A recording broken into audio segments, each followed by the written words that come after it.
Hello and welcome. I'm James Ezimoha. You're watching A News. Let's see your headlines. Iran calls for U.S. withdrawal from the region as it lays out demands for reopening the Strait of Hormuz.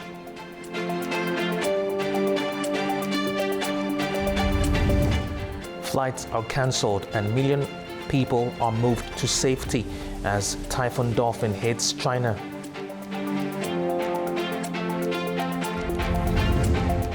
And reports say Turkey restricts access for some vessels in the Black Sea and calls for attacks in the region to end.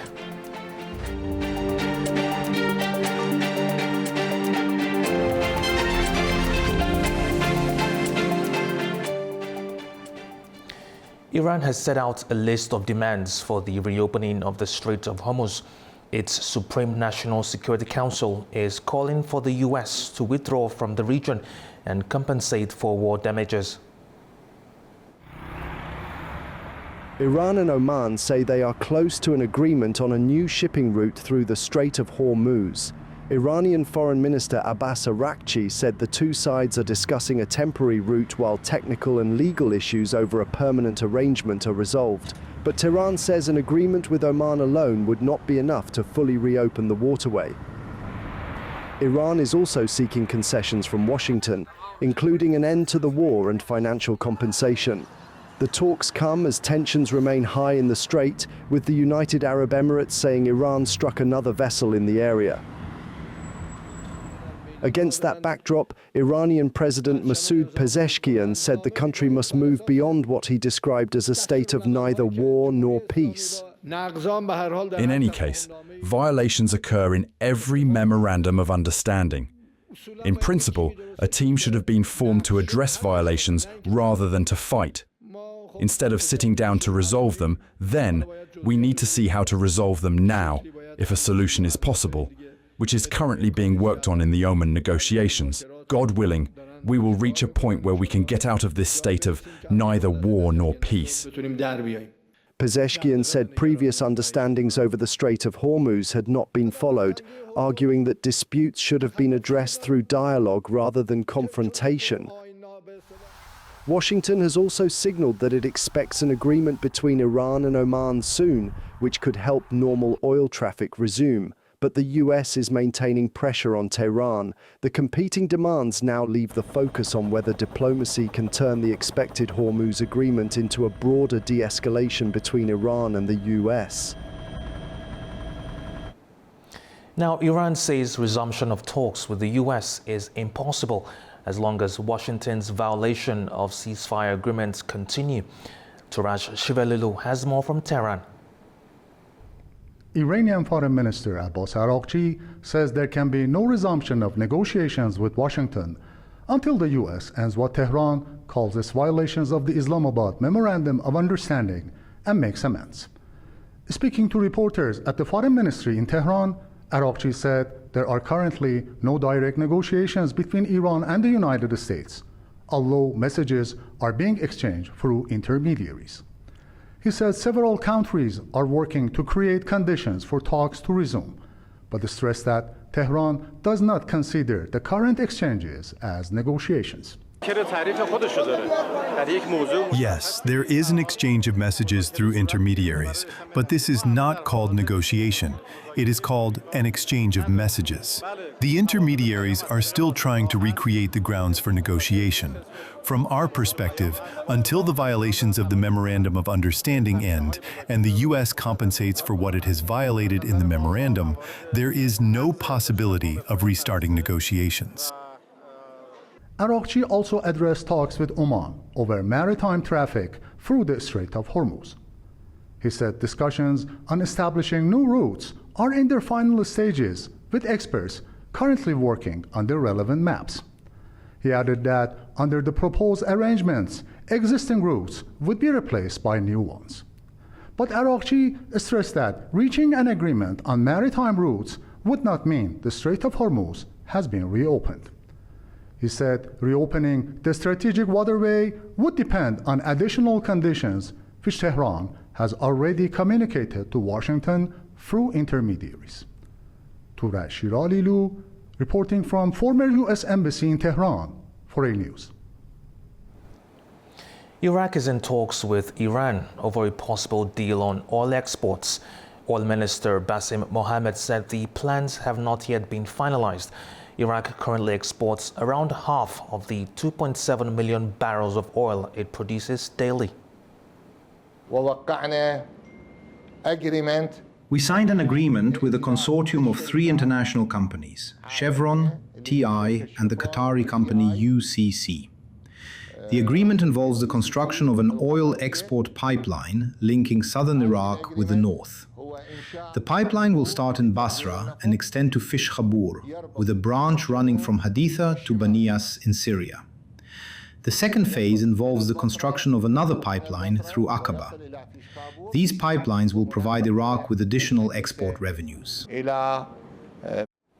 Staying in the Middle East, as Yemen's Houthis say they attacked Saudi Arabia's Jazan refinery with a drone for the second time in less than 2 weeks. Saudi Arabia's energy ministry says the fire broke out early Sunday and was later put out by emergency crews and staff who were on site at the time. No injuries have been reported. The refinery can process 400,000 barrels of crude oil a day. Aramco shut the plant on July 27th after an earlier Houthi attack damaged its gas plant and storage tanks. Meanwhile, the United Nations is warning that Yemen could be heading towards a wider regional conflict. It comes after a spate of attacks between the Houthis and Saudi Arabia that have caused large-scale civilian casualties. Intense fighting has been reported in western Yemen, with clashes between Houthi forces and what Iranian media calls Saudi-backed mercenaries. Yemeni government forces also say they carried out drone strikes on Houthi positions in the southwestern Ad-Dali province, claiming the attacks caused heavy casualties and destroyed military equipment. The Houthis did not immediately comment on the claims.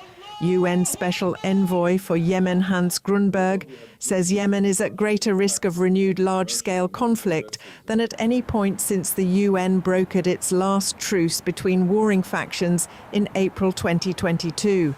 He says recent Houthi attacks in Marib and Hadramaut reportedly caused significant casualties, including civilians. Grundberg also points to attacks on commercial shipping in the Red Sea and Gulf of Aden, as well as strikes on civilian infrastructure, including airports. He says the developments could jeopardize gains from the 2022 truce and pull Yemen into a broader regional confrontation.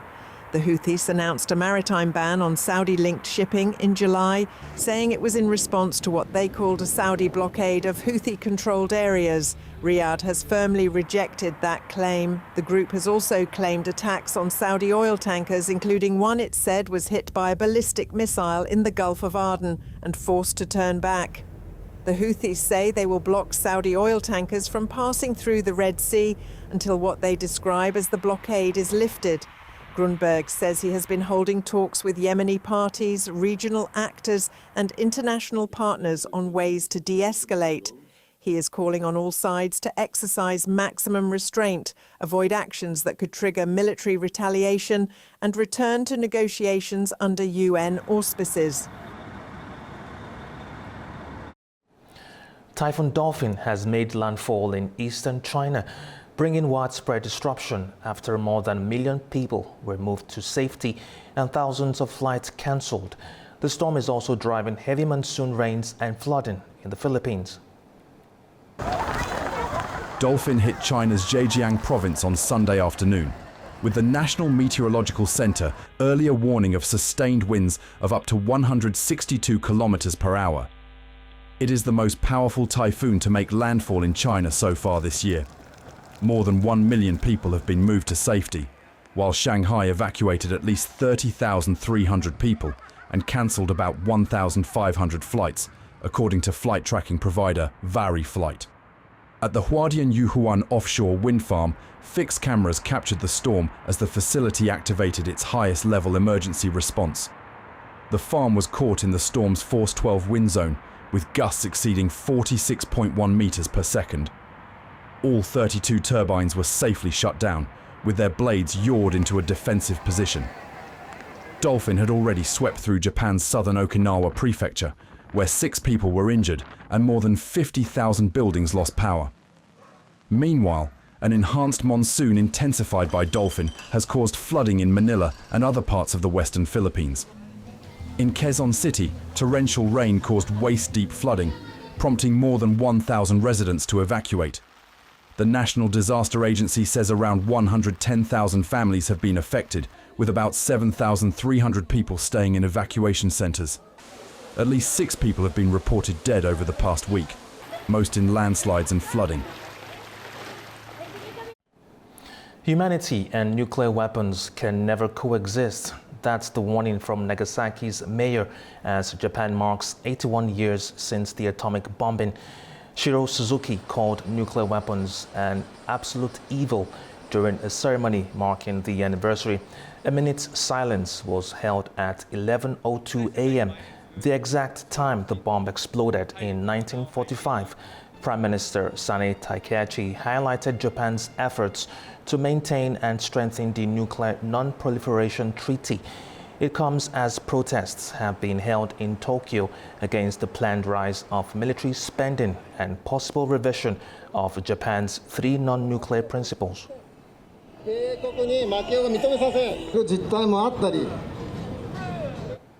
Now, India is emerging as one of the world's most economic powers, and its growing weight is increasingly shaping the geopolitical landscape.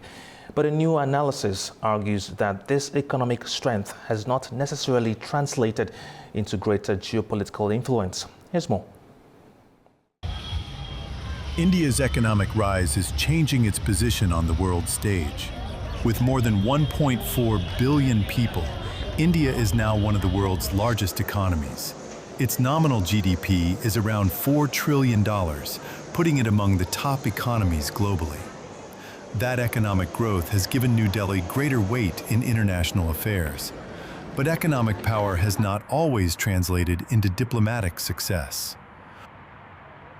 A recent opinion analysis in Eurasia Review titled Indian Foreign Policy Blunders argues that New Delhi may have become too confident in the geopolitical influence created by its economic rise.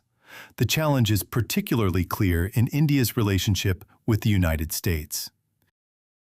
India and the U.S. have strengthened strategic cooperation, including through the Quad with Japan and Australia, largely in response to China's growing influence.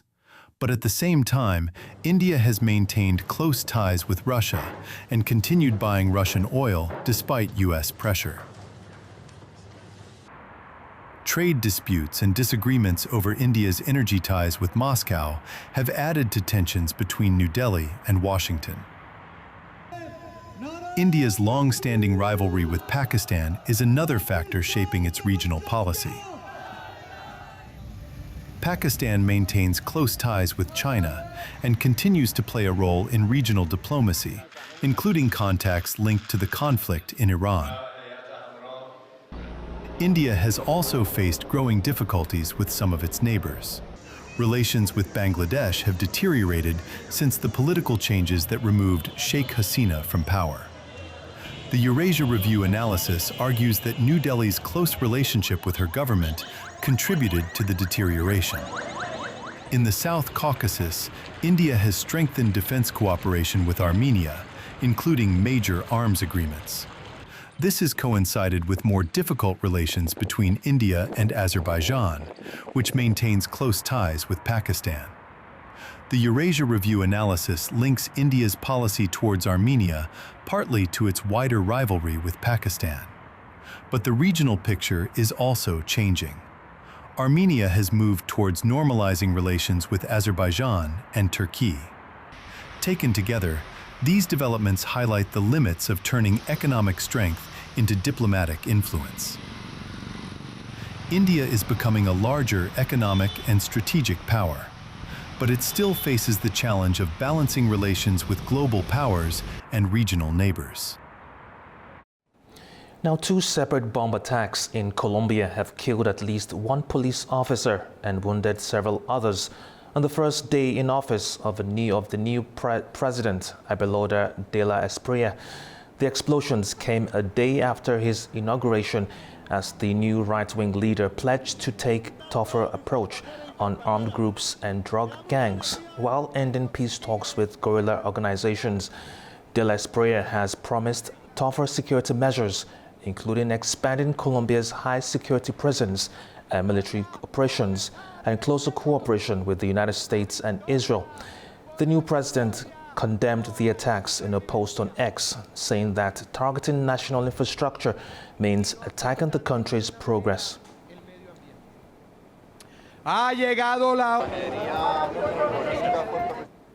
Now, deadly overnight strikes have again hit Ukraine's capital, with key ports also coming under fire. President Zelensky is warning of a severe power shortages this winter and again called for more support from European partners over military supplies. At least 4 people, including a child, have been killed in overnight Russian attacks near the Ukrainian capital, Kyiv. Ukrainian President Volodymyr Zelensky accused Russian President Vladimir Putin of desperately clinging to his ballistic missiles and drones to keep the war going. Meanwhile, Russian forces struck Ukraine's Black Sea port infrastructure overnight, according to Russia's defense ministry. The ministry said fuel storage facilities used in the interests of the Ukrainian military were hit at the ports of Odessa and Chornomorsk, as well as in the settlements of Biliari and Novi Biliari near Odessa. The latest attacks come as Ukraine continues to target sites deep inside Russian territory. Overnight, Ukraine said it struck 2 Russian oil refineries, Ilsky and Syzran, causing fires at both facilities. Ukraine also launched long-range drones at another warehouse belonging to the online retailer Wildberries in the city of Yekaterinburg. The attacks have also raised fresh concerns about Ukraine's energy supply ahead of winter. Zelensky warned that virtually no thermal power plants will be operating in Ukraine this winter. Speaking alongside Serbian President Alexander Vučić, Zelensky said Russian missile strikes were aimed at making life unbearable for Ukrainians. He also said Ukraine needs more anti-ballistic missile systems and interceptors. First of all, who has anti-ballistic missiles and a system? The manufacturer is the United States of America. Can they help? We're working on it. Will they supply us with missiles every month? Yes. We have agreements in place. Are these missiles enough? No. Zelensky has also made an urgent appeal to Germany and Poland to provide Patriot air defense interceptor missiles from their existing stockpiles. Now, Turkey is reportedly restricting access to the Black Sea for some commercial shipping.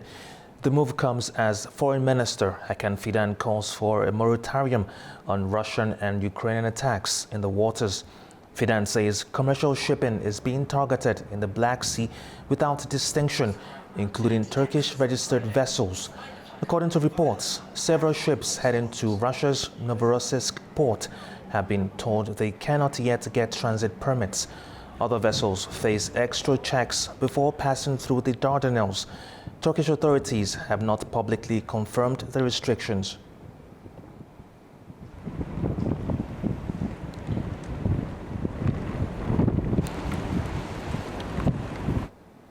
A wave of wildfires is continuing to sweep through parts of Canada and Europe, forcing thousands to flee their homes. Some of Canada's main agricultural areas have been hit in the latest blazes. Wildfires are forcing evacuations across the globe as hot, dry conditions fuel major blazes. In British Columbia, the Bald Range fire nearly doubled in size overnight to about 9,500 hectares. Thousands of residents were ordered to leave Summerland, Peachland and nearby districts, while Summerland declared a state of emergency. The fire went from 50 hectares to 400 to 1,000 to 5,000, like within 2 or 3 hours. And what was once 15 kilometers away is now right here at the hill. And yeah, so now we're just getting our animals ready, and we're probably gonna head back to Kelowna before the highway closes. In southern Spain, a fire near Niebla has scorched at least 4,000 hectares and forced 340 people to leave their homes. More than 300 personnel, backed by a military unit, are working to contain it as shifting winds hamper operations. And in Serbia, crews are fighting for a third day to contain a fire in the Deliblato Sands Nature Reserve. Thousands of hectares of woodland have been affected, but the flames have so far been kept away from homes in the village of Sumarak. The outbreaks come during another severe summer of heat and wildfires across Europe. Meanwhile, France has seen record carbon dioxide emissions so far this year, with the massive wildfires across the country named as a factor. Between January and early August, nearly 4 million tons of CO2 were emitted due to fires, exceeding all previous records. Ross Cullen reports on Paris. Well, it's been such a record-breaking year for fires here in France. A little bit earlier in the summer, we had the blaze in the Fontainebleau forest outside Paris. We also had that huge fire described as unprecedented and historic in the southwest of the country outside Bordeaux. There are currently blazes going on in many parts of the country, and all of this has contributed to that rise in CO2 emissions. Forest fires in France had already released 1.4 million tons of carbon dioxide into the atmosphere in the first 7 months of this year alone. That figure far exceeds the average in the previous 20 years. Now, carbon dioxide emissions are usually as a result of human output, industrial production, energy production, and commercial manufacturing as well. But with these huge blazes that we've seen nationwide, we are now also seeing a more complicated picture with those forest fires contributing to a record amount of CO2 emissions. Ross Cullen, A News, Paris. Now, global food prices rose last month, according to new figures from the Food and Agriculture Organization of the United Nations. The increase was driven by high costs of household items. Extreme weather and geopolitical tensions are continuing to put pressure on some agricultural commodities.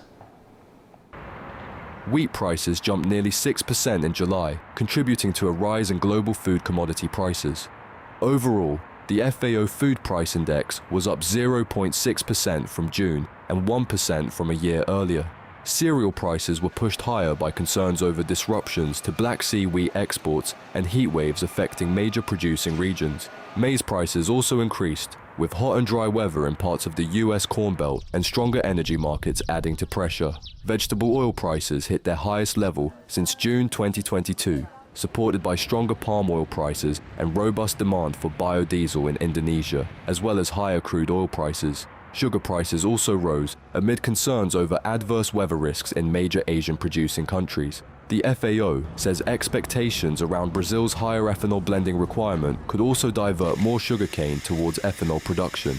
Lower meat and dairy prices partly offset those increases. Despite the rise, global food prices remain 18.2% below their record high reached in March 2022. The FAO says geopolitical tensions and extreme weather continue to put upward pressure on some agricultural commodities. All right, that's the news for this hour. Thank you for watching. Stay tuned to A News.